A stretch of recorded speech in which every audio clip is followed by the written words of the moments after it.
Hello everybody.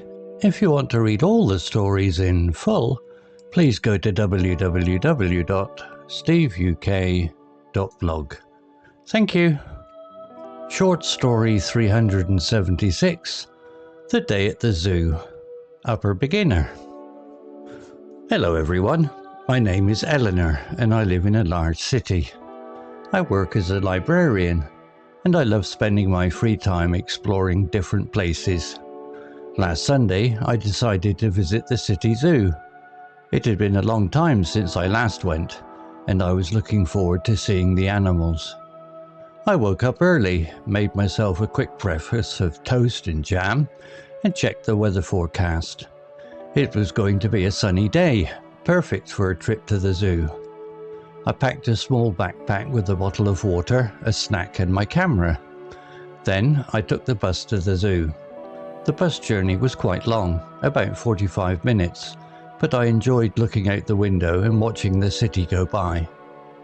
When I arrived at the zoo, I bought a ticket and a map. The zoo was quite large with different sections for different continents and animal types. I decided to start with the African section. The first animals I saw were giraffes. They were so tall and graceful with their long necks and patterned coats. They were eating leaves from the tall trees in their enclosure.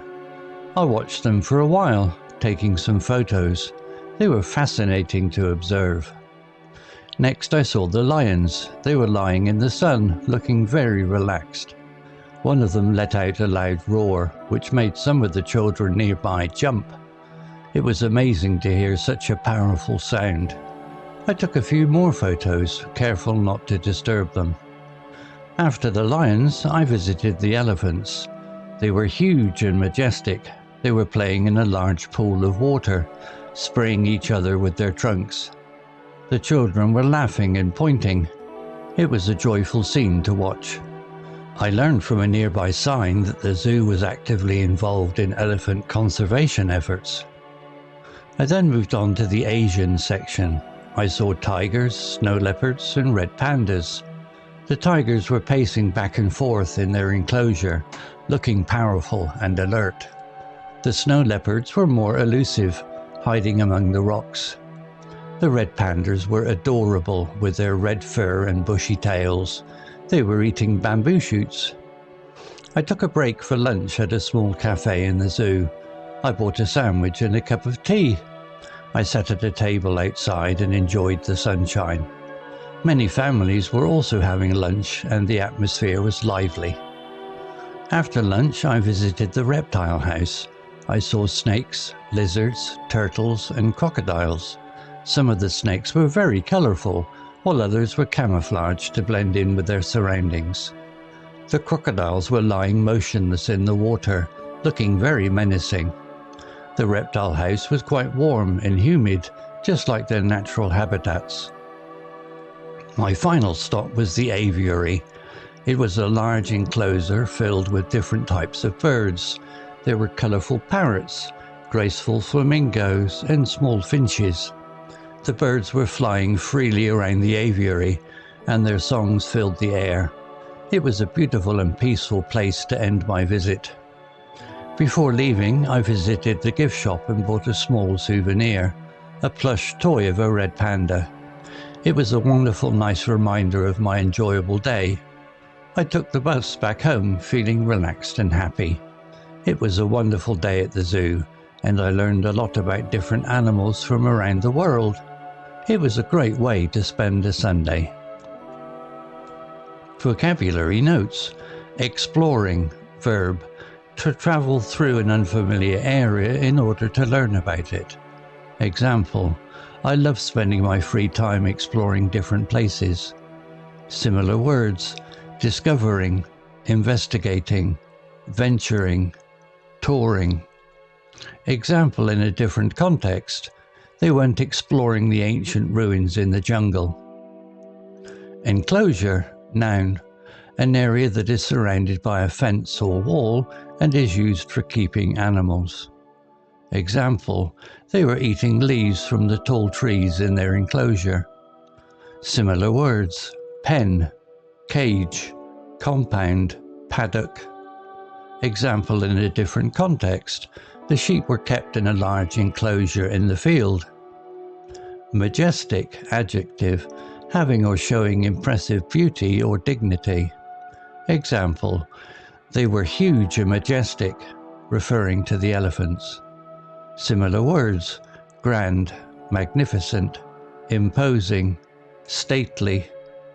Example in a different context. The mountains had a majestic view. Elusive, adjective, difficult to find, catch or achieve. Example, the snow leopards were more elusive, hiding among the rocks. Similar words, evasive, slippery, intangible, subtle. Example in a different context, the solution to the problem remained elusive. Adorable, adjective, inspiring great affection, charming. Example, the red pandas were adorable with their red fur and bushy tails. Similar words, cute, charming, delightful, lovely. Example in a different context, the baby kittens were absolutely adorable. Camouflaged, adjective, disguised to blend in with the surroundings. Example, some of the snakes were very colourful, while others were camouflaged to blend in with their surroundings. Similar words, disguised, masked, concealed, hidden. Example in a different context, the soldier's uniform was camouflaged for the forest. Menacing, adjective, suggesting the presence of danger, threatening. Example, the crocodiles were lying motionless in the water, looking very menacing. Similar words, threatening, ominous, sinister, intimidating. Example in a different context, there was a menacing storm approaching. Aviary, noun, a large enclosure for keeping birds. Example, my final stop was the aviary. Similar words, birdhouse, birdcage. Example in a different context, the zoo's aviary housed many exotic bird species. Souvenir, noun, a thing that is kept as a reminder of a person, place or event. Example, before leaving, I visited the gift shop and bought a small souvenir. Similar words, memento, keepsake, reminder. Example in a different context, I bought a postcard as a souvenir of my trip to Paris. Story written by Google Gemini 2.0 AI. To read all the stories in full, please go to www.steveuk.blog. Thank you. Hello, this is Steve. If you enjoyed the story, please would you take the time to leave a meaningful comment and click on the like icon. If you want to know when the next story has been uploaded, please click on the notify bell icon to be notified. If you haven't already, please subscribe to my channel and tell your English learning friends so they can benefit too. Thank you.